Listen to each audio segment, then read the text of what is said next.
What happens when a country gets addicted to war? I do not mean that in some abstract philosophical sense, because right now, the Russian war machine is like an alcoholic in desperate need of treatment.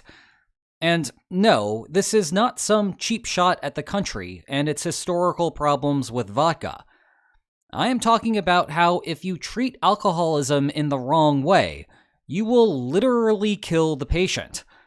Analogously, the war has sent Russia spiraling on an economic bender. And just like before, quitting cold turkey could have fatal consequences for the Kremlin. So, today, we are going to discuss the origin of the disease. Then we will diagnose the problem, discuss the proper treatment of alcoholism for a minute, and then examine Russia's strategy to solve the problem once the war ends. And, throughout, we will discuss the indirect effects all of this has on the war outcome in Ukraine. But like any good epidemiologist, I will begin by situating the problem in the broader context of Russia's economy. The current macroeconomic picture in Russia looks something like this. When you send hundreds of thousands of soldiers to war in Ukraine, and then recruit even more labor to craft the machinery of war, there are two main effects. First, wages in your country soar. For 2.5 years now, the Kremlin's primary method of recruiting soldiers is via market rate contracts.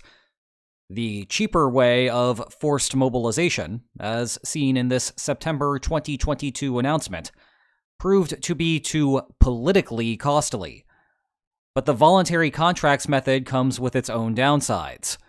In effect, the Kremlin added hundreds of thousands of new jobs to the Russian market, at least for those willing to travel. Fixed supply of workers, increased demand for workers, therefore higher wages. But let's not forget the even greater pool of jobs that provide materiel support or are just a part of the regular economy. They are also receiving wage hikes too, and the logic there is straightforward. Fixed supply for workers, an even greater increase in demand for workers, therefore higher wages. The second major macroeconomic effect is inflation. This is a combination of the working class having more money to spend, a topic that we will revisit later, the Russian government loosening monetary policy to pay for everything, and production of consumer goods on the decline due to the higher costs of labor. Welcome to the liquor store / brewery / distillery in our analogy. Moving along, as any good doctor would do, let's shift to diagnosis. Here, that is describing the political problem that the Kremlin faces. The uncomfortable truth from the previous section is that the war has been a boon to the Russian lower and middle classes. The scarcity of labor and demand for warm bodies both at home and in Ukraine mean that arguably the only long-run winner of this war will be wage earners in Russia. Inflation is eating into some of those gains, of course. How many times do we have to hear about egg prices? But wage growth is still outpacing those losses. This has created a perception that the Kremlin is reluctant to end the war because of what might happen next. The Russian economy is essentially drunk on the government's free-flowing cash infusions. Heck, the Kremlin even has a pair of enablers. Just one more drink of crude oil. We'll even pay a tax to enjoy your company. Yeah, let's go another round. It will be fun. It won't hurt anyone. Well, it might hurt someone, even beyond the basic concern of war casualties. According to the theory, if the war ends, all of that free-flowing money will vanish overnight. You will go from a situation of de facto zero unemployment to factories laying off everyone in droves. There will be a massive recession, or worse. All of those huge economic gains that the working class has made will then disappear as well. Complicating matters, the inflation problem will not ease anytime soon either. Think of this as the liver damage of the analogy. The issue arises on the supply side. Not enough products to satisfy demand. Resolving that will require new production. Excess labor, and therefore cheaper labor, will help on that front. But persistently high interest rates during the war period has meant that the country has not invested much in new factory production for more than 3 years now. Even if the Russian central bank drops interest rates overnight, it will take a long time for entrepreneurs to catch up. Hence the perception that ending the war in Ukraine may be the most politically dicey decision that Putin will ever face. I do not think that the cliché that it is easier to start a war than it is to end one is universally true, but the idea does have some bite here. Indeed, calling it quits essentially closes all of the metaphorical bars and liquor stores. The hangover starts the next morning in the form of unemployment, a recession, and lingering inflation. Now for me to really hammer home the analogy. Let's talk about how to treat someone with chronic alcohol dependency. And as a disclaimer, I am a Dr. Jim, not a doctor. If you or someone you know suffers from this condition, call a medical professional. Phone number on the screen for those of you in the United States. However, in broad strokes, you cannot treat alcohol addiction like you would a problem with other drugs. There is a reason it is called alcohol dependency. Your body becomes so adjusted to alcohol that if you cut off the supply, the withdrawal itself might actually kill you. Basically, alcohol is a depressant. If you consume it in large quantities, your body adapts to counter the depressant effects. But if you suddenly cut the depressants from your system, your body will not adapt quickly enough. It ends up overloading itself, and you risk death. Thus, an alcoholic needs to wean himself off or face potentially fatal problems. Or, better yet, seek medical supervision to use drugs to counter the effects of the withdrawal. With any luck, you will not end up here. Perhaps you can see what this analogy implies about the post-war economy in Russia. As I explained earlier, the armchair economists running all over the place will tell you that Putin is done once the war ends. And look, for the 0.3% of you somehow still watching this from Russia, there is no sugarcoating it here. It is not going to be fun when the war ends.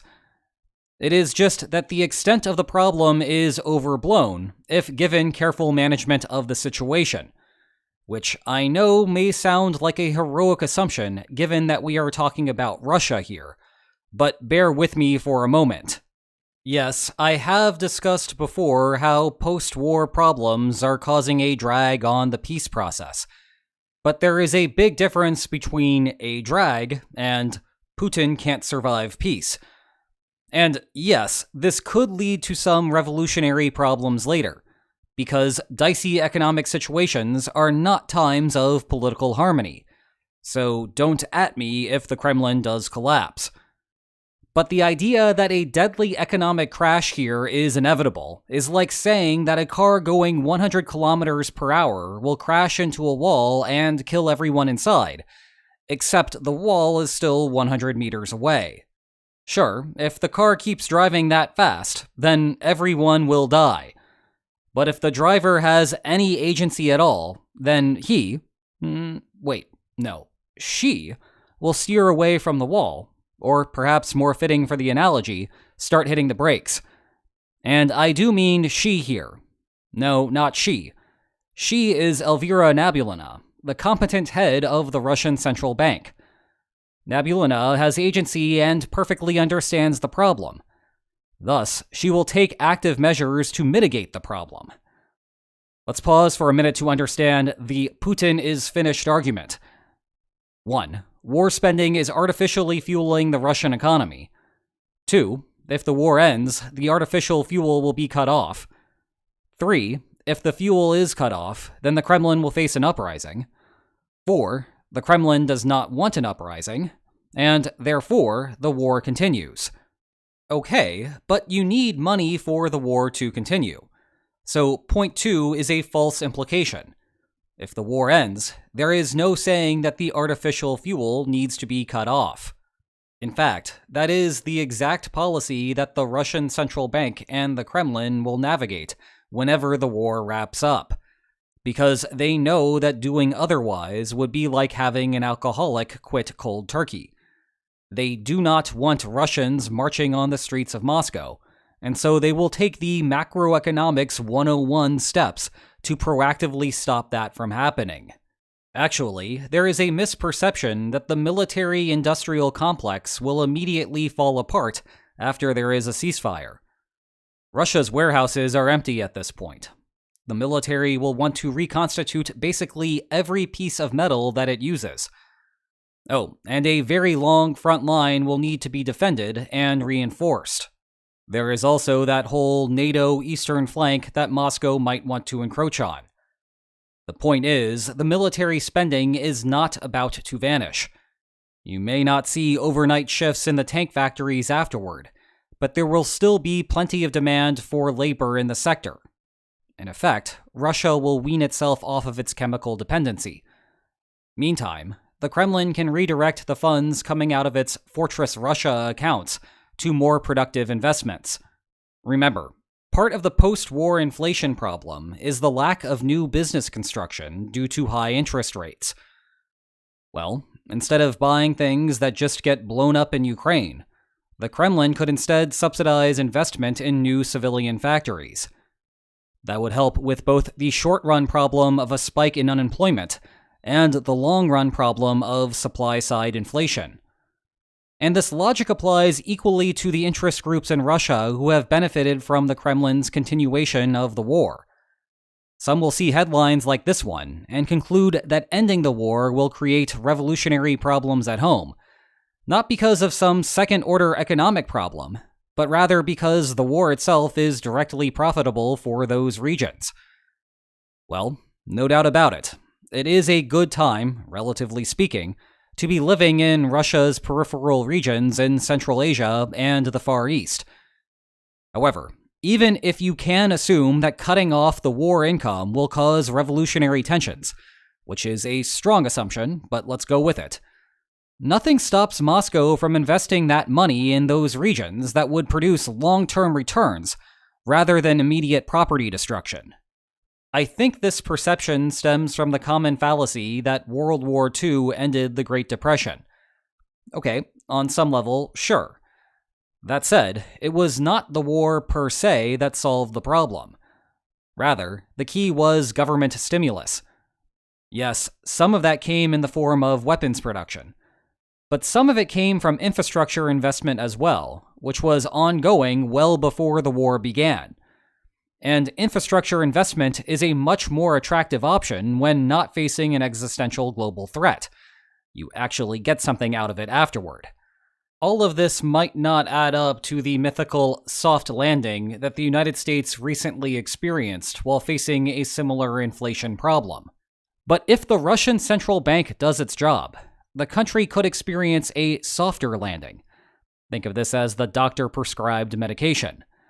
And the more that you think about it, the more that this becomes an argument for why Russia would benefit from ending the war sooner than later. At some point, the Fortress Russia accounts will dry up.